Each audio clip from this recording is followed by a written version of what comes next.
السلام عليكم ورحمة الله وبركاته.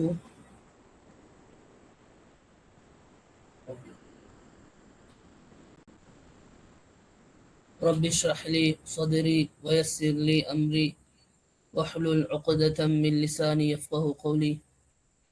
سبحانك لا علم لنا إلا ما علمتنا إنك أنت العليم الحكيم.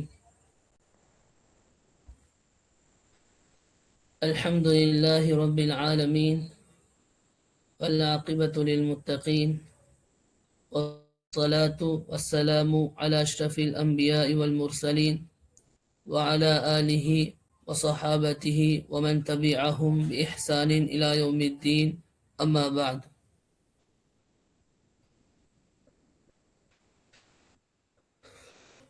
فقد قال الله تعالى عز وجل في قرآنه الكريم: أعوذ بالله من الشيطان الرجيم، بسم الله الرحمن الرحيم.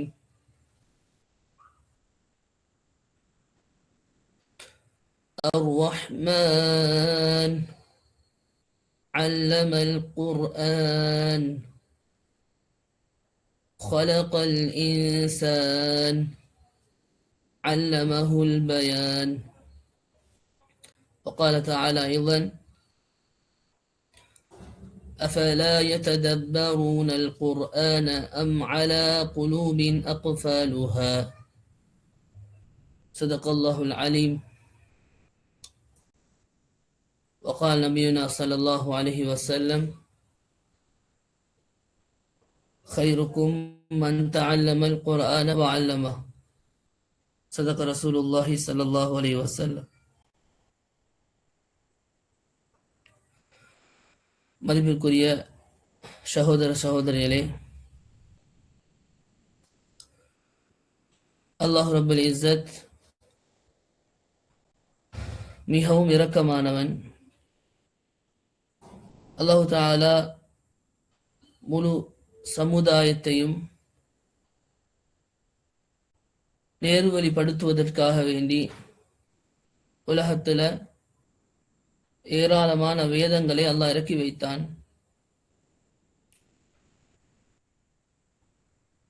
அல்லாஹ் இறக்கின எல்லா வேதங்கள்லையும் மிக முக்கியமாக எல்லோராலும் பேசப்படக்கூடிய 4 வேதங்கள், அதிலையும் இறுதியாக எங்களுக்கு அருளாகவும் நேர்வழி காட்டுவதற்காக வேண்டி அல்லாஹ்வால் அனுப்பப்பட்ட இறுதி தூதர் ரசூலை கரீம் முஸ்தபா ஸல்லல்லாஹு அலைஹி வஸல்லம் அன்னவர்களுக்கு அற்புதமாகவும் முழு உலக மக்களுக்கும் வழிகாட்டியாகவும் அல்லாஹ்வால் அனுப்பப்பட்ட அல் குர்ஆன், இந்த வேதம்தான், இந்த புத்தகம்தான், இந்த அல்லாஹுடைய கலாம், அல்லாஹுடைய பேச்சு தான் மிகவும் பெருமதியான, ஒவ்வொரு அல்லாஹுவை நம்பி வாழக்கூடிய ஒவ்வொரு முஸ்லீம்களுக்கும் தேவைகளை அழகான முறையில் வழிகாட்டி கொடுக்கக்கூடிய புனிதமான அல்லாஹுடைய இந்த குர்ஆன் பரிசுத்தமானது. இந்த குர்ஆனை யாரெல்லாம் படிக்கின்றார்களோ, யாரெல்லாம் இந்த குர்ஆனுடைய இல்மை தேடுறாங்களோ, யாரெல்லாம் தேடி படிக்கிறாங்களோ, அந்த குர்ஆனுடைய வாழ்க்கையை தன்னுடைய வாழ்க்கையாக யாரெல்லாம் எடுத்து நடக்கிறாங்களோ அனைவரும் பரிசுத்தமானவர்கள். எனவே தான் அல்லாஹுடைய தீனுல் இஸ்லாத்துல முதல் மூலாதாரங்கள்ல முதலாவது அல் குர்ஆன் ஆக்கப்பட்டிருக்கிறது. ஏன்?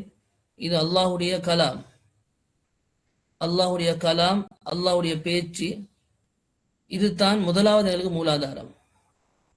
அப்ப இந்த குர்ஆனை வெறுமனே படிச்சிட்டோம், எங்களுக்கு ஓத தெரியும், அதோட போதுமை நிறுத்தி கொள்ளாமல் குர்ஆனுடைய கலை, குர்ஆனுடைய இல்மு, இந்த குர்ஆனுடைய இந்த இல்ம் மிகவும் விசாலமானது. இதை படிக்கிறது இன்பம், அதை படிக்க படிக்க இன்னும் ஆசைத்தான் வரும். எனவே தான் இந்த குர்ஆனை படிக்கிறதுக்கான சந்தர்ப்பத்தை அல்லாஹ் எங்களுக்கு நசீபாக்கியிருக்கிறான். எல்லா புகழும் அல்லாஹுக்கே. கண்ணியமானவர்களே, குர்ஆனுடைய விரிவுரை தஃப்சீர் இதில் மிக முக்கியமான சூரா குர்ஆனுடைய மிகவும் முக்கியமான சூறாவாகிய சூரத்துல் ஃபாத்திஹாவுடைய தஃப்சீரை படிக்கிறதுக்காக வேண்டி நாங்கள் இந்த மஜ்லிஸில் ஒன்று சேர்ந்திருக்கிறோம். ஒரு முக்கியமான விஷயத்தை படிக்கிறதுக்கு முன்னால தெளிவுபடுத்தணும்னு நினைக்கிறேன். அதாவது குர்ஆன் அல்லாஹ்வுடைய இந்த வேதம் இருக்குதே, இது நாங்கள் எங்களுடைய பார்வையில் எப்படி என்றா ஒரு புத்தகம் அடிப்படையிலையும் இது ஓதினா நன்மை என்ற அடிப்படையிலும் எங்களோட வாழ்க்கையில எங்களோட இருக்குது. ஆனா இதுல ஒரு பெரிய ஒரு அல்லாஹ்வுடைய நெருக்கத்தை அடைஞ்சு கொள்றதுக்கான ஒரு பெரிய ஒரு சாதனம், கட்டு சாதனம் என்றதை நிறைய பேருக்கு தெரியா. ஏனென்று சொன்னா அல்லாஹ்வுடைய பரிசுத்த குர்ஆன் அது பெரிய விளக்கங்களோட பெரிய ஒரு அது எல்லா துறைகள்லையும் மிகவும் அழகாக பேசக்கூடிய ஒரு மனிதனுடைய வாழ்க்கையில மௌத்து வரைக்கும் எதுவெல்லாம் மனிதன் வாழ்ற வாழ்க்கையில் எதுவெல்லாம் தேவையோ அனைத்து விதமான விடயங்களையும் அழகாக மனிதனுக்கு பேசக்கூடிய ஒரு ஒரு வழிகாட்டி என்று சொல்லலாம். அதனால குர்ஆனை முதலாவது விளங்கி கொள்ளணும். நாங்க அல்லாஹ் இந்த கலாம் இது எவ்வளவு மனிதனுக்கு பொறுமதியா ஈக்கோணும் என்றதை. கண்ணியமானவர்களே, குர்ஆன் என்ற இந்த வார்த்தை முதலாவதாக நாங்கள் விளங்கி கொள்ளணும். வெறுமனே வைக்கப்பட்டதல்ல, இது வாசிக்கக்கூடியது என்ற பொருள் அடங்கக்கூடிய ஒரு வார்த்தை. அப்படி என்று சொன்னா இந்த குர்ஆனை நாங்கள் ஏற்கனவே நிறைய இடங்களை கேள்விப்பட்டிருப்போம். குர்ஆனை ஒவ்வொரு எழுத்துக்கும் அல்லாஹ் நன்மையை வச்சிருக்கிறான். குர்ஆனை ஓதுறதுக்கு நன்மை அல்லாஹ் வச்சிருக்கிறான். அந்த குர்ஆனை படிக்கிறதுக்கும் அல்லாஹ் நன்மையை வச்சிருக்கிறான். அந்த குர்ஆனுடைய ஆயத்துகளை சிந்திக்கிறதுல அவன் நன்மையை வச்சிருக்கிறான். என்னென்று சொன்னா இது முழுமையான ஒரு மனிதன் வாழ்க்கையில முழுமையாக எல்லாரோட வாழ்க்கையிலையும் உள்ளத்துல இருக்கணும். எப்படி என்று சொன்னா இந்த குர்ஆன் இருக்குதே, இது ஏண்ட வாழ்க்கைக்கு எதெல்லாம் தேவையோ அழகாக எனக்கு தெளிவாக சொல்லித்தரக்கூடிய ஏண்ட வழிகாட்டி என்றதை ஒவ்வொருத்தரும் விளங்கணும். தஃப்சீருடைய பாடத்துக்கு போறதுக்கு முன்னால சில விஷயங்களை பேசுறேன் என்றா நாங்க குர்ஆனுடைய பொறுமதியை விளங்கிக் கொள்ளணும். அதுக்காக வேண்டி சொல்றேன், நல்லா மனசுல பதிய வச்சுக்கோங்க. அல்லாஹ் குர்ஆன்ல பேசுறான் எப்படி என்றா, குர்ஆன் அல்லாஹ் இறக்குறதுக்கு முன்னால உலகத்துல அல்லாஹ் மலைகளிடத்துல கேட்டான் குர்ஆன் இறக்கவாண்டு. மலைகள் அதை மறுத்துச்சு. இப்படி அல்லாஹ் குர்ஆன்ல பேசிட்டு இத மனிதன் சுமந்து கொண்டதாக அல்லாஹ் கூறுறான். அப்ப நாங்க விளங்கிக் கொள்ளணும், குர்ஆன் எவ்வளவு அல்லாஹ்வுடைய மகத்துவம் மிக்க ஒரு மனிதனுக்கு மிகவும் பொறுமதியான ஒரு விடயம் என்றதை விளங்கிக் கொள்ளணும். அடுத்த விஷயம்தான், இந்த குர்ஆனுடைய கலைகள்ல இப்ப இந்த காலகட்டத்துல மிகவும் எல்லோருக்கும் வற்புறுத்தப்படக்கூடிய ஒரு விடயம்தான் குர்ஆனுடைய குறைந்தபட்சம் போதுமான சில நாங்கள் வளமையாக ஓதக்கூடிய சூறாக்களுடைய விளக்கத்தையாவது தெரிஞ்சு கொள்ளணும், படிக்கோடும் என்றதை இப்ப நிறைய உலமாக்களும் தான் நிறைய முறையில நிறைய வழிகாட்டல்கள் கொடுத்து கொண்டிருக்கிறாங்க. எனவே இயன்றளவு மௌத்து வரைக்கும் ஏண்ட வாழ்க்கை குர்ஆனை படிக்கிறதுல செலவழிக்கணும் என்ற நியத்தை உறுதியா எல்லாரும் வச்சுக்கோங்க. என்ன சொன்னா சூரத்துல் ஃபாத்திஹா மிக முக்கியமான சூரா என்றதுக்காக வேண்டிதான் நாங்க முதலாவதாக சூரத்துல் ஃபாத்தியாவுடைய தஃப்சீரை படிச்சு கொடுக்கணும் என்ற ஒரு ஒரு அடிப்படையில் இந்த தலைப்பை கொண்டாந்தோம். ஆனா இதோட இல்லாம இன்னும் ஏனிய எல்லா சூறாக்கள் நீங்கள் வளமையா பாடமாக்கி ஓதக்கூடிய சூறாக்கள், அந்த சூறாக்கள் தஃப்சீர்களையும் படிக்கிறதுக்கான இன்ஷா அல்லாஹ் எங்களுடைய இந்த தாரு மரியம் இந்த ஆன்லைன் பாடநெறி மூலமாக இன்னும் நாங்கள் சூறாக்களுடைய தஃப்சீர்களை படிச்சு கொடுப்போம். அதோட நீங்களும் எங்களோட தொடர்போடு இருந்து எங்களால் முடியுமான முழு விளக்கங்களையும் அல்லாஹ் உதவியால உங்களுக்கு பூர்ணமான முறையில் விளக்கம் படிச்சு கொடுக்கணும் என்ற நீயத்தோடு நாங்கள் ஈக்கிறோம். இன்ஷா அல்லாஹ் எங்களோட தொடர்பில் இருந்து கொண்டிருங்க. அதே போல எங்கெல்லாம் சந்தர்ப்பம் கிடைக்குதோ குர்ஆனுடைய விஷயங்களை படிக்கிறதுக்கு மஜ்லிஸ்ல கிடைக்குதோ அங்கெல்லாம் முழுமையான முறையில் கலந்து கொண்டு அதில் பூர்ணமான பிரயோசனத்தை அடிச்சுக்கோங்க இன்ஷா அல்லாஹ்.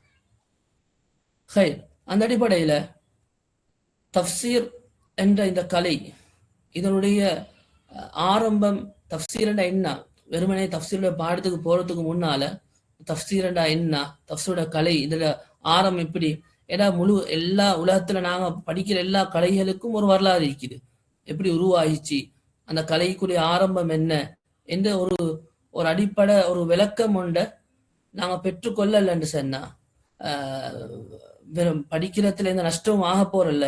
ஆனா தஃப்சீரை கொஞ்சம் விளங்கி கொண்டோம்டா இன்னும் அது படிக்கிறதுக்கு ஆர்வத்தை ஊட்டக்கூடிய விஷயமாகவும் பிரயோசனமாகவும் இருக்கும். அதனால முதலாவது தஃப்சீருடைய கலைட ஒரு அறிமுகத்தை, அதனுடைய வரலாறு, இது என்ன தேவை, இது முக்கியத்துவம் என்ன என்றதை பத்தி கொஞ்சம் நாங்கள் இன்ஷா அல்லாஹ் அலசி ஆராய்வோம்.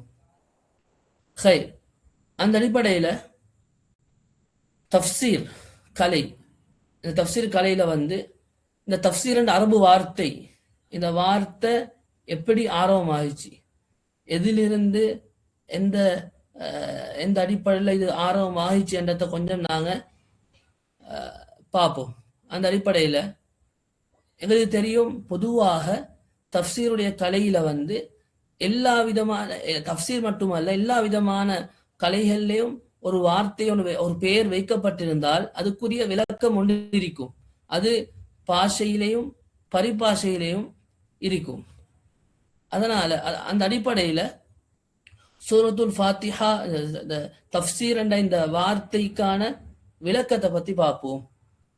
அப்ப தஃப்சீர் என்ற இந்த வார்த்தை ஃபஸ்ஸர என்று சொல்லக்கூடிய வினை சொல்ல இருந்து எடுக்கப்பட்ட வார்த்தை.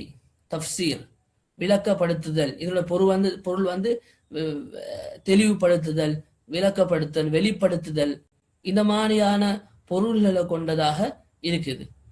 இதனால் லுகத்துல, அதாவது மொழி அடிப்படையில் இதுக்கான கருத்தை சொன்னேன். தஃப்சீர் என்றா என்னதுன்னு சொன்னா தெளிவுபடுத்துதல், வெளிப்படுத்துதல். அதுக்கு முன்னாடி இன்னொரு விஷயம் என்னன்னா, கொஞ்சம் நான் ஞாபகம் மூட்டிக் கொள்கிறேன்.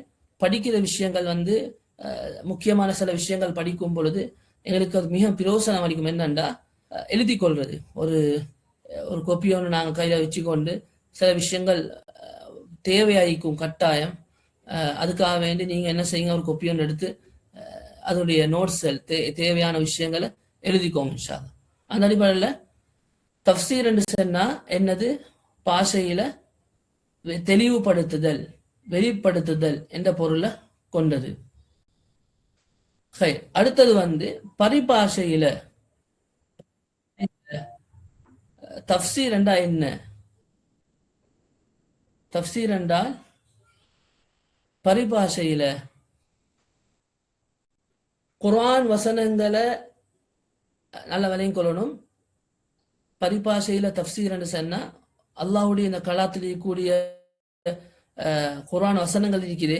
இந்த குர்ஆன் வசனங்களை அல்லாஹு தஆலா அல்லாஹ்வுடைய அந்த ஒவ்வொரு வார்த்தையும்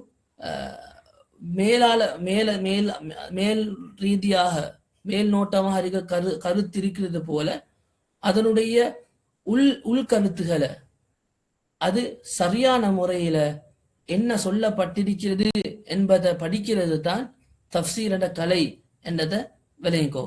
இதுக்கு தான் நாங்கள் சுருக்கமான ஒரு வார்த்தையை போட்டிக்கிறோம். குர்ஆன் வசனங்களை அல்லாஹ்வின் நோக்கத்திற்கு ஏற்ப விளக்குதல், அதன் அர்த்தங்களை தெளிவுபடுத்தும் அறிவியல் என்று இந்த தஃப்சீருக்கு சொல்லப்படுது.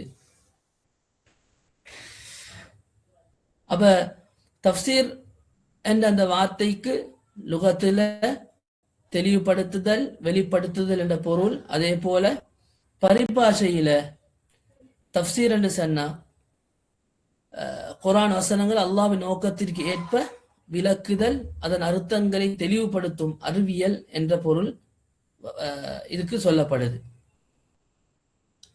சரி, அடுத்த விஷயமாக நாங்க இந்த தஃப்சீருடைய கலையில இந்த தஃப்சீர் கலை எப்படி உருவாயிச்சு, இதனுடைய வரலாறு என்ன, இது இதோட தோற்றம் என்ன என்றதை பத்தி கொஞ்சம் பார்ப்போம். அப்ப இதுல நான் சுருக்கமா ஒரு விஷயம் போட்டி என்னண்டா, நபி ஸல்லல்லாஹு அலைஹி வஸல்லம் காலத்துல முஹம்மது நபி ஸல்லல்லாஹு அலைஹி வஸல்லம் அவங்க இடத்துல இறங்கிய அந்த குர்ஆன் வசனங்கள் இதை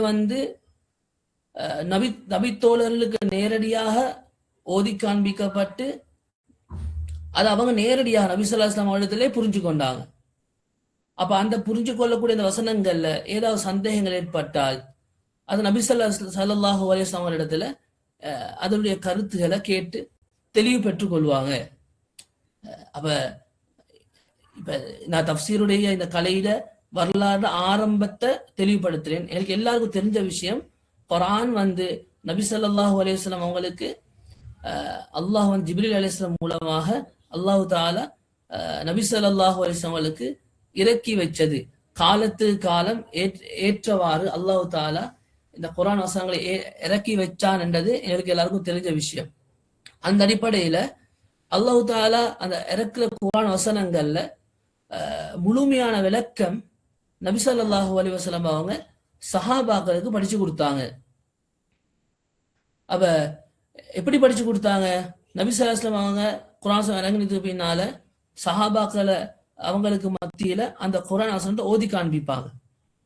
இப்ப ஓதி காண்பிக்கிற சந்தர்ப்பத்துல சஹாபாக்கள் என்ன செஞ்சு கொள்வாங்கன்னா, நபி ஸல்லல்லாஹு அலைஹி வஸல்லம் ஓதுன வசனங்களை தெளிவாக அதே இடத்துல புரிஞ்சு கொள்வாங்க. அப்ப அதுல என்ன சந்தேகங்கள் வந்துன்னு சொன்னா அந்த சந்தேகங்களை நபி ஸல்லல்லாஹு அலைஹி வஸல்லம் கேட்டு அதற்குரிய விளக்கத்தை பெற்றுக்கொள்வாங்க. அப்ப நபி ஸல்லல்லாஹு அலைஹி வஸல்லம் அவங்க தெளிவுபடுத்துற அந்த விஷயங்கள் சஹாபாக்களுக்கு பெரிய ஒரு நிவர்த்தியை உண்டு பண்ணும்.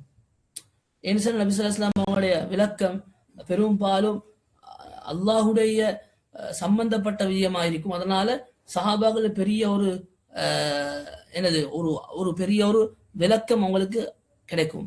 அது முக்கியமான ஒரு விஷயம்தான் என்னண்டா, சஹாபாக்கள் நபி ஸல்லல்லாஹு அலைஹி வஸல்லம் அவங்க ஒரு வசனத்தை படிச்சு கொடுத்தன்னு சொன்னா இப்னு மஸ்ஊத் ரலியல்லாஹு அன்ஹு அவங்க சொல்றாங்க, எப்படின்னா நபி அவங்க இடத்தில் நாங்கள் ஒரு வசனத்தை படிப்போம், அதை முதலாவது மனநமிட்டு அதை விளங்கி அதை படிச்சு விளங்கி அதை அமல் செஞ்சதுக்கு பின்னால தான் மற்ற வசனத்துக்கு நாங்க போவோம் என்பதாக இப்னு மஸ்ஊத் ரலியல்லாஹு அன்ஹு சொல்லிக்கிறாங்க. அப்ப நாங்க விளங்கிக் கொள்ளணும் இதுல ஒரு விஷயம் என்னண்டா, தஃப்சீருடைய கலையில நாங்க ஏன் இந்த உருவாகின என்றதை சுருக்கமாக இந்த ஒரு ஹதீஸ்ல எங்களுக்கு தெளிவுபடுத்தப்பட்டது என்னண்டா, குர்ஆனுடைய வசனம் வெறுமனே அதை நாங்க பார்த்து ஓதுறதுக்கு பழகிறது மட்டுமல்ல, வெறுமனே அதை நாங்க எவ்வளவு ஜுசுக்கள் முடிக்கிறோம், எத்தனை குர்ஆன் முடிக்கிறோம் என்ற விஷயத்தில் இல்லை, ஒவ்வொரு வசனத்துக்கும் உரிய தெளிவு விளக்கத்தை அதை படிக்கணும், என்ன சொல்லப்பட்டிருக்கிறது வாழ்க்கையில வரணும் என்றது முதலாவது. இதனுடைய ஒரு இது கொடுக்கக்கூடிய உரிமை அதுதான், இது உரிய ஹக்கு அதுதான். ஒவ்வொரு வசனத்தையும் நாங்க என்ன செய்யணும், ஓதுறதோட அதை படிக்கிறதோட அந்த வசனத்துக்குரிய விளக்கத்தை விளங்கி அமல் செய்யணும். இதுதான் முக்கியமான விஷயம். இது சஹாபாக்கள் செஞ்சாங்க. சஹாபாக்கள காலங்கள்ல நபி ஸல்லல்லாஹு அலைஹி வஸல்லம் காலத்துல அவங்க முழுமையான முறையில நபி ஸல்லல்லாஹு அலைஹி வஸல்லம் கேட்டு படிச்சு இதனுடைய விளக்கத்தை எடுத்து அதை வாழ்க்கையில கொண்டு வந்துருத்தான் மற்ற விஷயத்த மற்ற வசனத்துக்கு போவாங்க. அப்ப இதுல நாங்க பாருங்க, அந்த காலத்துக்கு அந்த சம்பந்தப்பட்ட ஒரு ஹதீஸ் ஒன்று நாங்க முன் வச்சிருக்கிறோம். என்னண்டா, அறிவு பரம்பரையாக பரவியது என்ற ஒரு தலைப்போட போட்டிக்கிறோம். என்னண்டா, உதாரணம் ஒன்று போட்டிக்கிறோம். எல்லாருக்கும் தெரிஞ்ச சம்பவம் தான் என்னது, தயமும் உடைய சம்பவம். தயமும் உடைய வசனம் இறங்கிச்சு, அதனுடைய சம்பவத்தை எடுத்து பார்த்தோம்னா எங்களுக்கு ஒரு பூர்ணமான ஒரு தெளிவு ஒன்று கிடைக்கும். ஏன்னு சொன்னா அந்த சம்பவத்துல வந்து தயமும் வசனம் இறங்கிச்சு. எப்படி யாயுல்லதீன ஆமனு இதா கும்தும் இலா ஸலாத்தி ஃபக்ஸிலு வுஜூஹக்கும் வஅய்தியக்கும் மினல் மராஃபிகி வம்ஸஹு பிருஊசிக்கும் வஅர்ஜுலக்கும் இலல் கஅபைன் வஇன் குன்தும் ஜுனுபன் ஃபத்தஹர் வஇன் குன்தும் மர்தா வலா சஃபரன் வஜாஅ அஹதுக்கும் மினல் காயித்தி அவ் லாமஸ்துமுன் நிஸா ஃபலம் தஜிது மாஅன் ஃபதயம்மமு சஈதன் தய்யிபா. இந்த தயமுடைய வசனம் அல்லாஹ் தஆலா இறக்கினானே, தயமுடைய வசனம் இறங்கினதுக்கு பின்னால என்ன நடந்துச்சுண்டா, சஹாபாக்களுக்கு குர்ஆன் வசனம் இறங்கினது தெரியும், இதனுடைய சரியான தெளிவு சஹாபாக்கள் இருக்கல்ல. அதனால நடந்த ஒரு சம்பவம் என்னண்டா, எழுது அம்மார் இப்னு யாசிர் ரலியல்லாஹு அன்ஹு அவங்க ஒரு பிரயாணம் பேத்திக்கிறாங்க. இந்த நேரத்துல தண்ணி இல்லை, என்ன செய்யறேன்னு தெரியா. இப்ப நபி ஸல்லல்லாஹு அலைஹி வஸல்லம் அவங்க இடத்துல ஒரு கடிதம் எழுதி அனுப்புறாங்க என்ன செய்யறன்றதை பத்தி. நபி அவங்க சொல்லி கொடுக்குறாங்க, மண்ணை நாடுங்கள், மண்ணால் தயமும் செய்யுங்கள் என்பதை ரசூல் ஸல்லல்லாஹு அலைஹி வஸல்லம் அவங்க சொன்னதை கேட்டு மண்ணால எப்படி செய்யறன்றது தெரியா, அது என்ன சொல்லப்பட்டீங்கன்னு தெரியா. அதனால அம்மார் இப்னு யாசிர் ரலியல்லாஹு அவங்க என்ன செய்யறாங்க, மண்ணில் புரள்வது என்றதை புரிஞ்சு கொண்டு என்ன செய்யறாங்க, ஒரு ஒரு ஒரு மிருகம் மண்ணில் புரள்வதை போல இவர் புரண்டாரு. இப்ப என்ன சொல்ல என்னண்டா, சரியான வசனத்தினுடைய விளக்கத்தை நாங்க விளங்காம இருந்தோம்டா அதெல்லாம் பாதுகாக்கணும், பாரதூரமான விஷயத்தை கொண்டு போய் சேர்த்துரும். இப்ப நபி ஸல்லல்லாஹு அலைஹி வஸல்லம் அவங்க பின்னால் என்ன செஞ்சாங்க, சரியான முறையை ரசூல் ஸல்லல்லாஹு அலைஹி வஸல்லம் கற்றுக் கொடுத்தாங்க.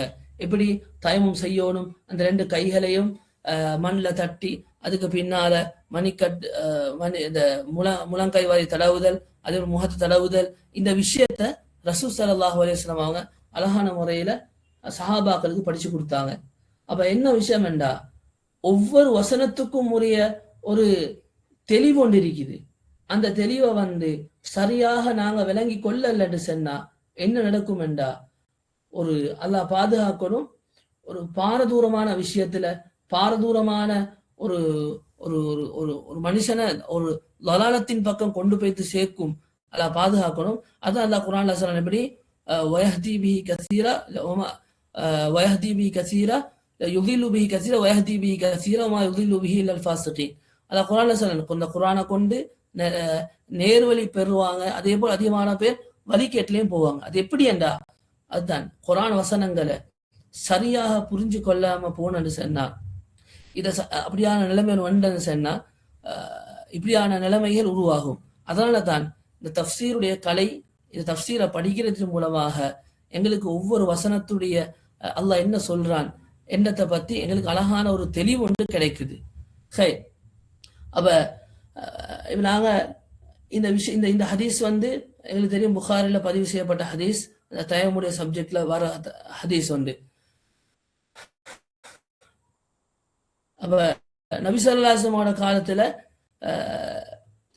இது ஒரு விஷயம் தான், நபி ஸல்லல்லாஹு அலைஹி வஸல்லம் காலத்துல வந்து தஃப்சீர் வந்து நூல் வடிவத்தில் இருக்கல்ல, புத்தக வடிவத்துல இருக்கல்ல. ஏன்னு சொன்னா நான் சொன்னது போல நபி ஸல்லல்லாஹு அலைஹி வஸல்லம் அவங்க குர்ஆன் வசனத்தை ஒதுக்கி வைப்பாங்க, சஹாபாக்கள் ஏடுகள்லையும் எழுதி கொள்வாங்க, எழுதி மனப்பாடம், சில மனப்பாடம் இட்டுக் கொள்வாங்க. இப்படியான நடைமுறையில தான் இருந்துச்சு. ஆனா புத்தக வடிவத்துல, அதே போல தஃப்சீர் என்று சொல்லி தனிப்பட்ட ஒரு ஒரு கலையாக அந்த சந்தர்ப்பத்துல இருக்கல்ல. ஏன்னு சொன்னா நான் முதல்ல சொல்லிக்கொள்ற விஷயம் என்னன்னா தஃப்சீருடைய அந்த வரலாறுல வந்து 3 கட்டங்களாக பிரிக்கிறாங்க. அதாவது முதலாவது கட்டம் தான் நாங்க இப்ப பார்த்தது என்னது, நபி ஸல்லல்லாஹு அலைஹி வஸல்லம் காலம். நபி ஸல்லல்லாஹு அலைஹி வஸல்லம் காலத்துல எப்படி தஃப்சீர் சஹாபாக்கள் படிச்சு கொண்டாங்க என்றதுல விளக்கத்தை நான் இப்ப சொன்னேன். அதுல முக்கியமான விஷயம் என்னன்னா, இப்ப நபி ஸல்லல்லாஹு அலைஹி வஸல்லம் அவங்க இருந்தாங்க, நபி அவங்க இடத்துல இருந்து சந்தேகங்களை கேட்டு சஹாபாக்கள் படிச்சு கொண்டாங்க. இந்த இடத்துலயும் எந்த சிக்கலும் இருக்கல்ல. ஏன்னா தவறான புரிதல் ஒன்று சஹாபாக்களுக்கு இருக்கல்ல. ஏன்னா நபி அவங்க இருந்தாங்க ஹயாத்தோட, அவங்கள்ட்ட விஷயங்களை கேட்டு படிச்சு கொண்டு அதை தெளிவுபடுத்தி கொண்டாங்க.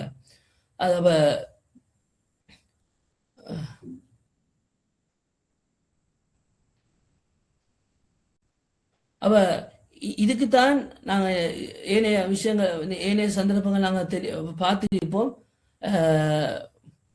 அந்த அந்த அந்த முறைக்கு தான், அதாவது நபி ஸல்லல்லாஹு அலைஹி வஸல்லம் அவங்கள்ட்ட கேட்டு சஹாபாக்கள் படிச்சு அந்த ஏடுகள் எழுதி படிச்சு கொண்டது, மனப்பாடம் இட்டு கொண்டது, இந்த முறைக்கு தானே. இதுதான் அசரு ரிவாயா என்று சொல்லி சொல்றது. அப்ப இப்படியான ஒரு நிலைப்பாட்டில் தான் நபி ஸல்லல்லாஹு அலைஹி வஸல்லம் காலத்துல சஹாபாக்கள் படிச்சு கொண்டாங்க. அப்ப இந்த காலத்துல எந்த ஒரு முரண்பாடுமோ எந்த ஒரு பிரச்சனையும் வைக்கல. அப்ப ரெண்டாவது கட்டம், ஒன்னாவது நபி ஸல்லல்லாஹு அலைஹி வஸல்லம் காலம், ரெண்டாவது தாபியன்களுடைய சஹாபாக்களுடைய காலம். சஹாபாக்களுடைய காலத்துல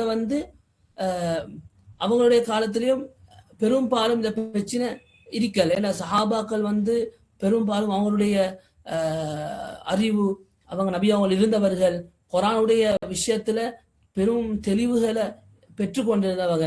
அதனால அந்த காலத்திலையும் பெரும்பாலும் இந்த குர்ஆனுடைய விஷயங்கள்ல முரண்பாடுகள் பெருசாக வரல. ஏன்னு சொன்னா அப்படி வரும் பொழுது சஹாபாக்கள் அவங்களுடைய புரிதலுக்கு ஏற்றவாறு அவங்க ஒருத்தர் பேசி அதனுடைய விளக்கத்தை அழகா பெற்றுக்கொள்வாங்க. அதுக்கான ஒரு அழகான விளக்கம் தான் சஹாபாக்கள் காலத்தில் நடந்தது. எங்களுக்கு தெரியும் ஒரு என்ன நடக்குது, நபி ஸல்லல்லாஹு உமர் ரலியல்லாஹு அன்ஹுவோட ஆட்சி காலம் ஹஸரத் உமர் ரலியல்லாஹு அவங்களோட ஆட்சி காலத்துல என்ன செய்ய, சஹாபாக்கள் பெரும் சஹாபாக்கள் அவங்க உட்கார்ந்து கொண்டு இருக்கிற அந்த மஜ்லிஸ்ல உமர் ரதி அவங்க இப்னு அப்பாஸ் ரலியல்லாஹு அன்ஹு அவங்களையும் கூட்டிக் கொண்டு அந்த இடத்துக்கு வரக்கூடிய சந்தர்ப்பம் சஹாபாக்களுக்கும் பெரும் சஹாபாக்களும் யோசனை, இந்த சிறிய வயதுடைய இப்னு அப்பாஸ் ரலியல்லாஹு அன்ஹு அவங்கள இந்த இடத்துக்கு கூட்டிக் கொண்டு வரணுமா அந்த மாதிரியும் சஹாபாக்கள் யோசிச்சாங்க. உமர் ரலியல்லாஹு அவங்க இந்த குர்ஆனுடைய விஷயத்துல எந்த அளவுக்கு நுணுக்கம், எந்த அளவுக்கு அறிவு வேண்டும் என்றதை விளங்கப்படுத்துறதுக்காகவே உமர் ரலியல்லாஹு அன்ஹு அவங்க இப்னு அப்பாஸ் அந்த இடத்துக்கு கூட்டின்னு வராங்க. இப்ப எங்களுக்கு தெரியும் சூரத்து நஸ்ர் நபி ஸல்லல்லாஹு அலைஹி வஸல்லம் கடைசி கால பகுதியில் இறங்கப்பட்ட ஒரு சூரா. அதாவது இதா ஜா நஸ்ருல்லாஹி வல் ஃபத்ஹ் என்று ஆரம்பிக்கப்படக்கூடிய அந்த சூரா, இது இறங்கப்பட்டதற்கான என்ன என்ன இது அறிவிக்குது என்றதை பத்தி உமர் ரலியல்லாஹு அன்ஹு சஹாபாக்களை பார்த்து கேட்டாங்க. இப்ப கேட்கக்கூடிய சந்தர்ப்பத்தில் சஹாபாக்கள் ஒவ்வொருத்தருக்கும் விளங்கின விதத்துல சொன்னாங்க. அதுல சில சஹாபாக்கள் சொன்னாங்க, இது நபி ஸல்லல்லாஹு அலைஹி வஸல்லம் அவங்களுடைய உதவி, அல்லாஹ் அவங்களுக்கு கொடுத்த உதவி மற்றும் வெற்றியை பத்தி பேசக்கூடியது என்றதாக சொன்னாங்க. அப்படி அல்லாஹ்வோட உதவியும் வெற்றியும் வந்தால் மக்கள் கூட்டமா இஸ்லாத்துக்கு நுழைவாங்க என்றதையும் மற்ற சஹாபாக்கள் முன் வச்சாங்க. இப்ப இங்க என்ன விஷயம் என்றா, நாங்க விளங்கிக் கொள்ளணும், ஒரு குர்ஆன் வசனத்துக்கு எங்களுக்கு நினைச்ச மாதிரி ஒரு கருத்து சொல்லேலா, இதுக்கு ஒரு பெரிய ஒரு நுணுக்கம், ஒரு நுட்பம் வேணும் என்றதை நாங்க விளங்கிக் கொள்ளணும். அது சஹாபாக்கள் போதிய அளவு இருந்துச்சு. அதனால்தான் எங்களுக்கு இது மாதிரி ஒரு சம்பவங்கள் எங்களுக்கு பெரும் பாடங்களை படிச்சு தருது. அப்ப இப்னு அப்பாஸ் ரலியல்லாஹு அவங்கள கேட்கப்பட்டுச்சு. உமர் அலி அவங்க எல்லாத்தையும் கேட்டுட்டு கடைசி இப்னு அப்பாஸ் கேட்டாங்க, இப்னு அப்பாஸ் அவங்களே உங்களோட கருத்து என்ன என்று கேட்கக்கூடிய சந்தர்ப்பத்துல இப்னு அப்பாஸ் அலி அவங்க சொன்னாங்க, இந்த சூரத்து நஸ்ர் இந்த சூரா இறங்கப்பட்டது இதனுடைய விளக்கம் என்னண்டா, நபி அவங்களுடைய மரணத்தை குறிக்கிறது என்றதை விளங்கப்படுத்தினாங்க. அப்ப சூரத்து நஸ்ர் எதற்காக இறங்கிச்சு, அதனுடைய பொருள் என்ன, அதோட அர்த்தம் என்னன்றதை இப்னு அப்பாஸ் அலி அவங்க அழகா தெளிவுபடுத்தினாங்க. நபி அவங்களுடைய கடைசி காலம் என்றதை, அவர் நபி அவங்க மௌத்துடைய சந்தர்ப்பம் நெருங்கிச்சு என்றதை அறிவிக்கிறதுக்காக இறக்கப்பட்டுச்சு என்றதை இப்னு அப்பாஸ் அலி சொன்னாங்க. அப்ப இதை உமர் ரலியல்லாஹு அவங்களும் நானும் இதையே புரிந்து கொண்டு இதையே நான் ஏற்றுக்கொள்கின்றேன் என்பதாக உமர் அலி அவங்க சொல்றாங்க. அப்ப எங்களுக்கு விளங்குது நபி ஸல்லல்லாஹு அலைஹி வஸல்லம் காலம், அந்த காலத்திலும் எந்த ஒரு பிரச்சனையும் இருக்கல்ல. இரண்டாவது எங்களோட உமர் இப்னு கத்தாப் ரலியல்லாஹு சஹாபாக்களுடைய காலம், இவங்களுடைய காலத்திலையும் பெரும்பாலும் இதுக்கான முரண்பாடுகள் இருக்கல்ல. அடுத்ததாக தாபியன்களுடைய காலம், அதாவது நபி சஹாபாக்களுடைய அவங்களுக்கு பின்னால் உள்ள காலம். இப்ப இந்த காலத்துல தான் பிரச்சனை வருது. எப்படி என்று சொன்னா, குர்ஆனுடைய வசனங்கள் பெரும்பாலும் அப்பிருந்த தாபியன்கள் இடத்திலும் பெரும் இமாம்கள் உலமாக்கள் குர்ஆனை விளங்கினவங்க, ஹதீஸை படிச்சவங்க, இப்படியான ஒரு ஒரு ஒரு பெரும் பெரும் உலமாக்கள் இருந்த அந்த காலம். இந்த காலத்துல என்ன நடக்குதுன்னு சொன்னா, இந்த இந்த விஷயத்தையும் நல்லா விளங்கிக் கொள்ளணும். என்னண்டா, இந்த காலத்துல வந்து குர்ஆன் பொதுவாக ஹதீஸை பத்தி பேசும் பொழுது ஹதீஸோட சேர்த்து தஃப்சீரையும் கொண்டு வந்தாங்க. அந்த அந்த அந்த காலத்துல தாபியுடைய காலத்துல எப்படி எங்களுக்கு புகாரி, முஸ்லீம் போன்ற கிரந்தங்களையும் சுனன் போல கிரந்தங்களை பார்க்கலும் எப்படின்னா குர்ஆன் வசனத்துடைய விளக்கமும் ஹதீஸ் இது ரெண்டும் ஒன்றா தொகுக்கப்பட்டு அப்படிப்பட்ட ஒரு காலம் தான் அது. ரெண்டுமே ஹதீஸோட சேர்த்து குர்ஆனோட வசனங்களோட பொருளும் ஒத்தாக அடங்கக்கூடியவாறு அந்த காலத்துல தாபியின் காலத்தில் அமைக்கப்பட்டு இருந்துச்சு. அப்ப அந்த காலத்திலும் தஃப்சீர் என்ற ஒரு தனிப்பட்ட ஒரு கலை உருவாகல. அப்ப இது எப்ப உருவாயி சரியான முறை உருவாயிச்சுன்னு சொன்னா, நல்லா விலையும் கொள்ளணும். எங்களோட உமையாக்களுடைய ஆட்சி காலத்துல உமர் இப்னு அப்துல் அசீஸ் ரஹ்மத்துல்லாஹி அவங்க அவங்களுடைய ஆட்சி காலம். இப்ப என்ன நடக்குதுன்னு சொன்னா, ஹதீஸுடைய விஷயத்துல நிறைய பிரச்சனை உருவாகுது. ஏனென்றா மௌதுவான ஹதீஸ்ன்றா இட்டுக்கட்டப்பட்ட ஹதீஸ்கள் உருவாக்கப்பட்ட காலம். அந்த காலத்துல மக்கள் நபி அவர்கள் சொன்னதாண்டு பொய்யான வதந்திகளை பரப்ப ஆரம்பிச்சாங்க. இப்ப இது மாதிரி கட்டத்துல உமர் இப்னு அப்துல் அசீஸ் ரஹ்மத்துல்லாஹி அவங்க என்ன செய்யறாங்க, பெரும் பெரும் அறிவாளிகள், உலமாக்கள், இமாம்களை ஒன்று சேர்த்து என்ன செய்யறாங்க, ஹதீஸ்களை தொகுக்கும்படி கட்டளையிட்டாங்க. இப்ப இந்த சந்தர்ப்பத்தை தான் என்ன செய்யப்படுது, ஹதீஸோட சேர்த்து குர்ஆனுடைய வசனங்களுடைய கருத்துகள் இப்படி ஒன்றாக தொகுக்கப்பட்டுச்சு. அதுல தான் புகாரி, முஸ்லிம், சுனன் போன்ற இந்த கிரந்தங்களை எங்களுக்கு இதுக்காக வேண்டிய உதாரணமாக பார்க்கலும். அடுத்ததாக இப்ப இந்த இந்த அமைப்பு நான் சொன்ன மாதிரி சஹாபாக்களுடைய நபி ஸல்லல்லாஹு அலைஹி வஸல்லம் உடைய விளக்கங்கள், அதே போல சஹாபாக்களுடைய விளக்கங்கள், தாபியன்களுடைய கூற்றுகள் இதெல்லாம் உள்ளடங்கப்பட்டதாக அந்த காலம் அந்த புத்தகங்கள் அமைக்கப்பட்டிருந்துச்சு. அப்ப அந்த அந்த தொகுப்புகள்ல அந்த ஒன்று சேர்க்கப்பட்ட தொகுப்புகள்ல வந்து அந்த அறிவிப்பாளர்கள் யார் இது சொன்ன அறிவிப்பாளர்களையும் ஒன்றோட சேர்த்து வச்சிருந்தாங்க. அப்ப அதுக்கு பின்னால என்ன செய்யப்பட்டுச்சு, அறிவிப்பாளர்களை அந்த வரிசைகளை சுருக்கி அப்படின்னா அந்த யார் அறிவிச்சன்றத அது யாருன்னு முழுமையான அறிவிப்புகளை போட்டிருந்தாங்க, அதை அப்படியே சுருக்கி போட ஆரம்பிச்சாங்க. இப்ப இது வந்து கிட்டத்தட்ட ஹிஜ்ரி 180 வரைக்கும் இந்த இந்த இந்த இந்த அமைப்பு வந்து நீடித்து இருந்துச்சு. அப்ப இதுதான் முழுமையான விஷயம் என்று நாங்கள் விளங்கிக் கொள்ளணும். ஏனென்று சொன்னா, முதலாவது நபி ஸல்லல்லாஹு அலைஹி வஸல்லம் காலத்தில் இருந்த அந்த விளக்கம், அதே பின்னால சஹாபாக்களுடைய காலத்தில் இருந்த விளக்கம், அதுக்கு பின்னால தாபியீன்கள் காலம். இப்ப தாபியீன்கள் காலத்துல தான் முரண்பாடுல பிரச்சனை உருவாக்கப்பட்டு அது புத்தகங்கள், ஹதீஸ் கிரந்தங்களுடன் சேர்த்து ஒன்றாக சேர்த்து கொண்டு வரப்பட்டுச்சு. அப்ப அதுக்கு பின்னால என்ன செய்யப்பட்டுச்சு, ஒரு ஹிஜ்ரி 180 வரைக்குமான இப்படியான ஒரு அமைப்புல தான் இருந்துச்சு. அதுக்கு பின்னால தான்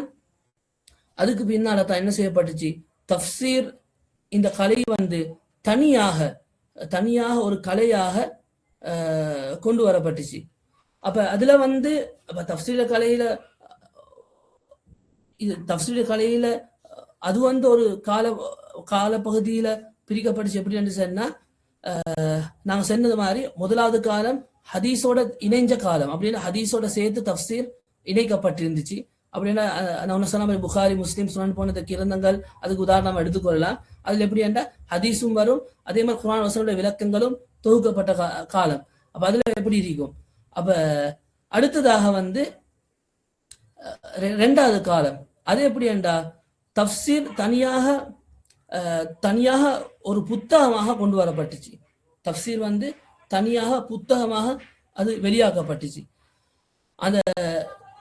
அதுக்கு வந்து அப்துல் மலிக்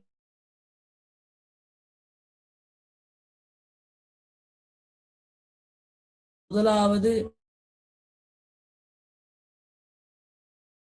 கிதாப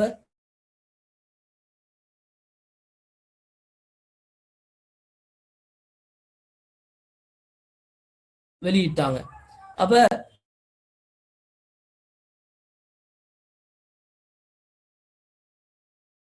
முதல் முதல் முதல்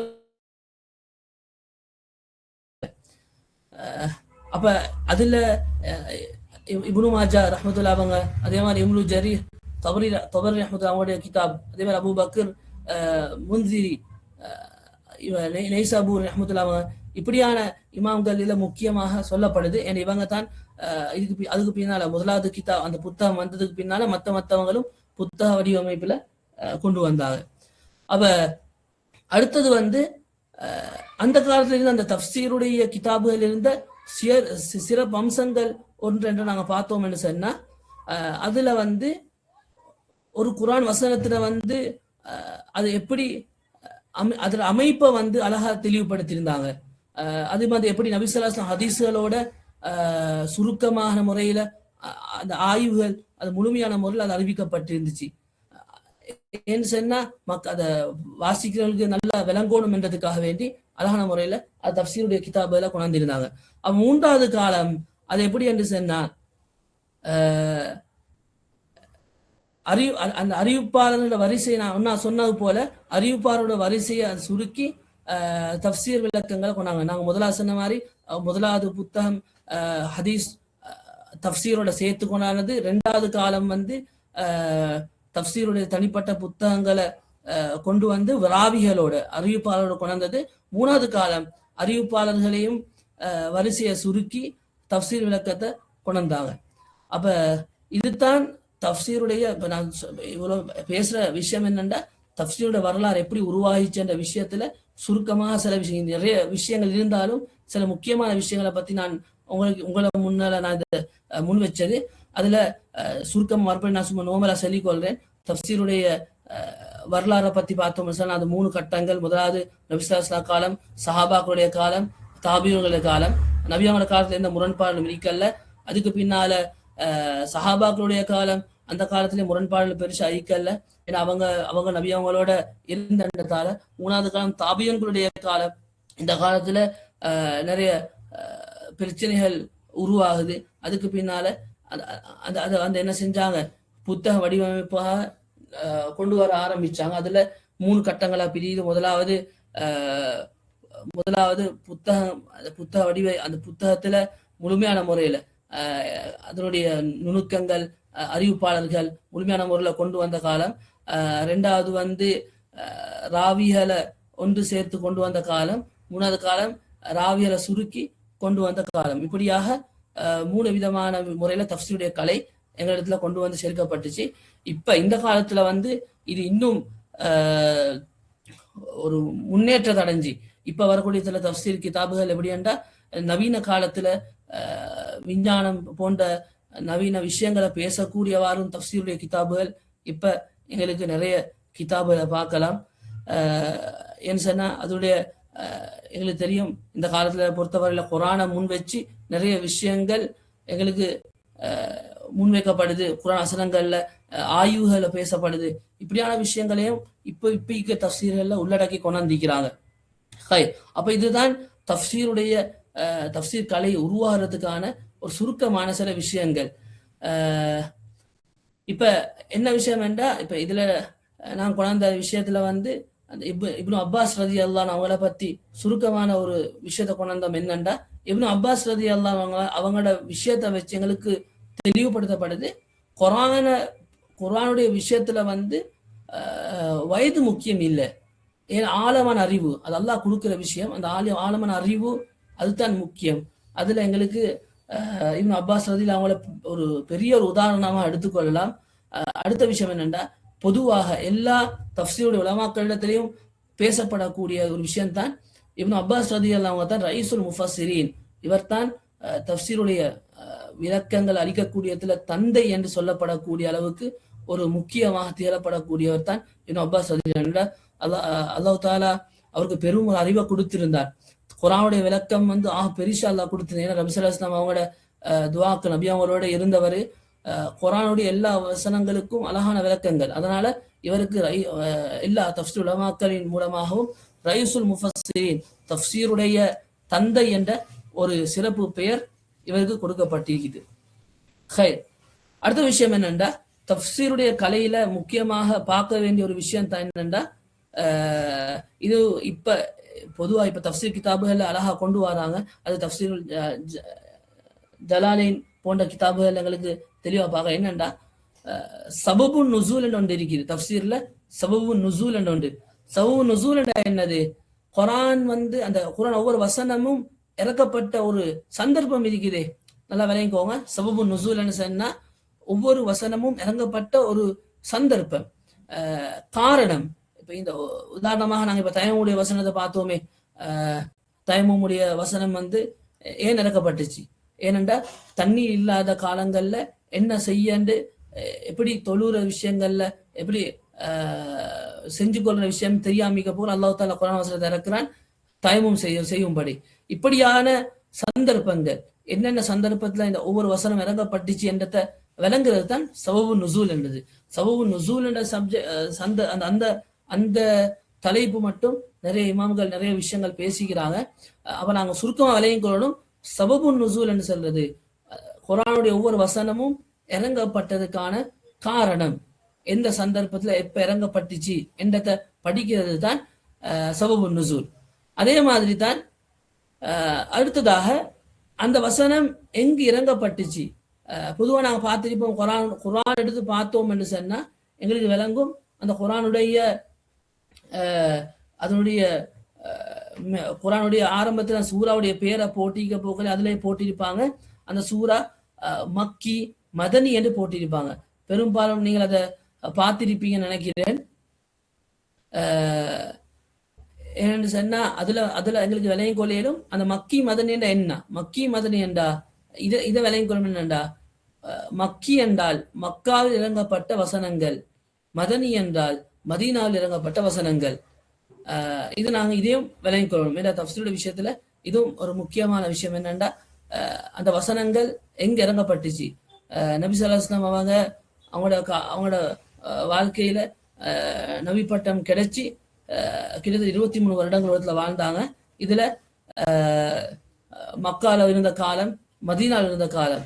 இதுல மக்காவில் இறங்கப்பட்ட வசனங்களுக்கு மக்கி என்றும், மதீனாவில் இருக்கும் பொழுது இறங்கப்பட்ட வசனங்கள் மதனி என்றும் சொல்லப்படுது.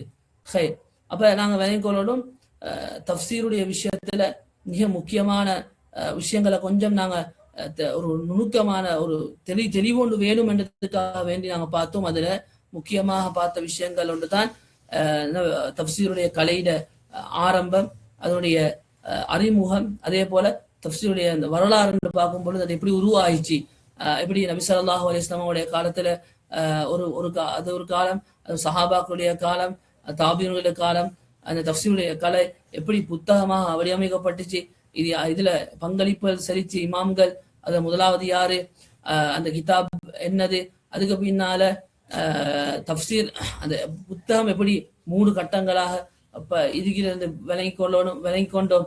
அதுல முதலாவது தஃப்சீருடைய முழுமையான முறையில எல்லாத்தையும் நுணுக்கமாக கொண்டு வந்த காலம், அதுக்கு பின்னால ராவிகளோட கொண்டு வந்த காலம், அதுக்கு பின்னால ராவியலை சுருக்கி கொண்டு வந்த காலம். இப்படியான விஷயங்களை தஃப்சீர்ல நாங்க கொஞ்சம் விஷயங்களை பார்த்தோம். அதுக்கு பின்னால சபபு நுசூலுடைய விஷயம், சபபு நுசூல் என்ன, தஃப்சீருடைய விஷயம் முக்கியமான விஷயம், இது இறக்கப்பட்டதுக்கான காரணம், எப்படிப்பட்ட சந்தர்ப்பத்தில் இறங்கப்பட்டுச்சு என்றதை பத்தி நாங்க பார்த்தோம். அடுத்ததாக அந்த சூரா வசனங்கள் எங்க இறங்கப்பட்டுச்சு, மக்காவுல மதீனாவுல, இதை பத்தியும் விளங்கி கொண்டோம். அப்ப தஃப்சீர்ட சுருக்கமான விஷயங்கள் இதுதான். அப்ப இதை நாங்க சரியாக விளங்கி கொண்டோம் என்றா இதுவே எங்களுக்கு போதுமானது. அப்ப தஃப்சீருடைய விஷயத்துல எங்களுக்கு நாங்க விளங்கிக்கொள்ளோடும். வெறுமனே தஃப்சீருடைய விஷயத்த ஒவ்வொரு சூறாவுக்குரிய தஃப்சீரை அவசரமா படிச்சு கொண்டு போறதுல, அதே மாதிரி குர்ஆனுடைய ஒவ்வொரு வசனத்தையும் அவசரமா படிச்சுன்னு போறதுல அர்த்தம் ஒன்றில, அதுல நாங்க முழுமையான தெளிவை பெற்றுக்கொள்ளணும். எப்படி ஒவ்வொரு தஃப்சீருடைய விஷயங்கள் என்னான்னு விளங்கிக் கொள்ளணும், தஃப்சீருடைய இத பங்களிப்புகள் எப்படி இமாம்கள் கொடுத்திருந்தாங்க, சஹாபாக்கள் எப்படி இதை விளங்கி கொண்டாங்க, இப்படியான விஷயங்களை படிச்சு கொள்ளணும். அப்படி படிச்சு கொண்டால்தான் தஃப்சீருடைய கலை எங்களுக்கு எவ்வளவு முக்கியம் என்றதை விளங்கிக் கொள்ளணும். அதே மாதிரி தான் நாங்கள் ஏற்கனவே நான் ஓதி காட்டின வசனம் தஃப்சீர். இது ஏன் படிக்கிற விஷயத்துல இவ்வளவு ஆர்வம் காட்டணும் என்ற விஷயத்தை நாங்கள் விலையும் கொள்ளணும். அல்லாஹ் குரான்ல தெளிவாக கேட்கிறான், அஃபலா அததப்பருன் குரான அமலா குலூபின் அக்ஃபாலு. அல்லாஹ் சொல்றான், குர்ஆன இந்த எத்ததப்பருன் என்ற வார்த்தை குர்ஆன தெளிவுபடுத்தி கொள்றதுக்கு, அதாவது அதை நீங்க ஆராய்ச்சி செய்யறதுக்கு, ஆராய்ச்சி செய்யவில்லை அல்லாஹ் கேட்கிறான். ஆராய்ச்சி செய்யறதுக்காக வேண்டி உங்களோட உள்ளங்கள் நாடவில்லையா என்று அல்லாஹ் கேட்கிறான். உங்கள் உள்ளங்கள் பூட்டு போடப்பட்டிருக்கின்றதா என்பது அல்லாஹ் கேட்கிறான். அப்ப இன்னும் ஒரு ஆயத்தில் அல்லாஹ் சொல்றான், எப்படி நாங்க குர்ஆன் உங்களுக்கு இறக்கி வச்சோம் எதுக்கு, லியதப்பரு. அதை நீங்க ஒவ்வொரு வசனத்தையும் நாங்க இறக்கி வச்ச ஒவ்வொரு சூறாவுடைய ஒவ்வொரு வசனத்தையும் நீங்க அதை முழுமையான முறையில தெளிவு பெற்றுக்கொள்ளணும் என்றதுக்காக வேண்டி, அதை நீங்க ஆராய்ச்சி செய்ய வேணும் என்றதுக்காக வேண்டி அல்லாஹ் அந்த குர்ஆன் இறக்கி வச்சோம் என்பதாக அல்லாஹ் குர்ஆன்ல சொல்றான். அதோட சேர்த்து அல்லாஹ் அந்த லியதப்பரு வார்த்தையோட லியதக்கரு என்று வார்த்தையும் அல்லாஹ் பாவிக்கிறான். அதுல உலுல் அல்பாப் என்ற வார்த்தை எல்லாம் பாவிக்கும். உலுல் அல்பாப் என்ற என்னது, அறிவாளிகள், அவங்களுக்கு இதுல விளக்கம் இருக்கி என்றதை எல்லாம் தெளிவுபடுத்துறான். ஹைர். அப்ப நாங்க முக்கியமான விஷயம் விலையும் கொள்ளணும். தஃப்சீர் இந்த முதலாவது முக்கிய நாங்க 4 வகுப்புகளாக நாங்க இதை பிரிச்சிருந்தோம். அதுல முதலாவது கட்டத்துல இருக்கிறோம், முதலாவது வகுப்புல இருக்கிறோம். இந்த முதலாவது வகுப்புல தஃப்சீர் என்ன என்றது மட்டும் நாங்க படிச்சோம். ஏனென்று சொன்னா தஃப்சீரை நாங்க சரியா விளங்கணும் என்றதுக்காக வேண்டித்தான் இதை நாங்க படிச்சது. அதனால தஃப்சீர் என்றா என்ன, தஃப்சீருடைய விளக்கம் என்னன்றதை படிச்சோம். அதே போல இதோட முக்கியத்துவத்தை நாங்க விளங்கி இருக்கிறோம். அதனால இதுக்கு பின்னால இதோட முடிச்சு கொள்ளாம முழுமையான முறையில இந்த குர்ஆனுடைய குர்ஆனுடைய விஷயத்துல இன்னும் ஆய்வுகள் செஞ்சு இது இன்னும் உலமாக்களை அழகா படிச்சு ஒவ்வொரு ஆயத்தையும் விளங்கி அமல் செய்யறதுக்கு முயற்சி செய்யணும். ஹைர். அப்ப இந்தியுடைய வகுப்புல தஃப்சீருடைய விளக்கத்தை மட்டும் நாம் பார்த்திருக்கிறோம். இன்ஷா அல்லாஹ் இது தொடர்ச்சியாக 4 வாரங்களும் நடக்கும் என்றதை நாங்க சொல்லியிருந்தோம். இன்ஷா அல்லாஹ் தொடர்ச்சியாக நடக்கும் என்றதை நான் சொல்லிக் கொள்றோம். முதலாவது நான் சொல்ற விஷயம் என்னண்டா, நான் இன்றைய முதலாவது வகுப்புல தஃப்சீருடைய பாடத்தை ஆரம்பிச்சு வச்சுக்கிறேன். பேசுற விஷயங்கள் உங்களுக்கு சில நேரம் விளங்காம இருந்திருக்கலாம். அப்படி இல்லைன்னு சொன்னா உங்களோட உள்ளங்கள் இது என்ன மாதிரி கேள்வியில் இருக்குது எனக்கு தெரியா, ஆனா பேசுற விஷயத்த ஏதாவது குறைபாடுகள் இருந்திருந்தால் எங்களுக்கு அதுதான் வேணும். நீங்க உங்களுடைய கருத்துக்களை முன்வைங்க, கருத்துக்களை சொல்லுங்க. அப்ப எங்களுக்கு மற்ற வகுப்புல அதை முழுமையான முறையில திருத்திக் கொள்றதுக்கான சந்தர்ப்பமாக அமையும் இன்ஷா அல்லாஹ். அதனால இன்னைக்கு முதலாவது வகுப்பு தஃப்சீருடைய விஷயத்துல ஒரு விளக்கத்தை மட்டும் நான் தந்திருக்கிறேன். அதுல கேள்விகள் இருக்குமானால் ஏதாவது விளங்காம இதனுடைய அனுசாரி உங்கள் உள்ளங்கள்ல நீங்க படிச்ச விஷயங்களை வச்சு சில நேரம் இன்னும் உலமாக்கள் நீங்க படிச்சிருப்பீங்க, அதுல ஏதாவது உங்களுக்கு முரண்பாடுகள் இருக்குமா இருந்தேன்னு சொன்னா அதையும் எனக்கு என்ன செய்யுங்க, உங்களோட கேள்விகளாக கட்டாயம் எனக்கு சொல்லுங்க. பிழைகள் இருந்தா சொல்லித்தாங்க, அதை நாங்க திருத்துக்கிறோம், தயாரா வைக்கிறோம் இன்ஷா அல்லாஹ். அதே போல என்னன்னு சொன்னா எங்கட இந்த தாரு மரியம் இந்த ஆன்லைன் வகுப்பின் மூலமாக இன்னும் தெளிவாக குர்ஆனுடைய விஷயங்களை நாங்க படிச்சு தரத்துக்கு இருக்கிறோம் இன்ஷா அல்லாஹ். எங்களோட தொடர்பாயிருங்க, அதுதான் எங்களுக்கு வேணும். எங்களுக்கு நீங்க முழு பங்களிப்பு தாரது எங்களுக்கு எங்களுக்கு பெரிய ஒரு சந்தோஷம். அல்லாஹ் உங்க அனைவருடைய வாழ்க்கையிலும் குடும்பங்களை பறக்க செய்யணும், உங்க இல்முகளை பறக்க செஞ்சு தரணும். நீங்க நேரத்தை செலவழிச்சு எங்களோட வகுப்புகள் இப்படி ஈக்கிறது. அதே போல எங்களுக்கு முழுமையான முறையில உங்களோட ஒத்துழைப்பு தந்து கொண்டு ஈக்கிறது போல எங்களுக்கு இன்னும் நீங்க ஆர்வம் ஊட்டக்கூடிய விஷயங்கள், எங்களுக்கு கேள்விகளை கேளுங்க, அதுக்குரிய பதில்களை இன்ஷா அல்லாஹ் தர தயாராகிக்கிறோம். ஹைர். அப்ப இன்றைய நாள் வகுப்புல தஃப்சீருடைய ஆரம்பத்தை மட்டும் படிச்சிருக்கிறோம். இதுல ஏதாவது சந்தேகம் இருக்குமானால் கேள்விகளாக எங்களுக்கு தாங்க இன்ஷா அல்லாஹ் பதில் தாரோம் இன்ஷா அல்லாஹ். அதே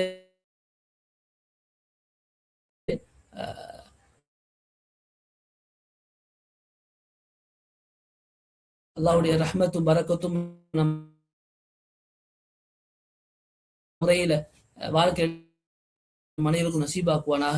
வாஹிர் தஅவானா அல்ஹம்துலில்லாஹி ரப்பில் ஆலமீன். அஸ்ஸலாமு அலைக்கும் வரஹ்மத்துல்லாஹி வபரகாத்துஹு.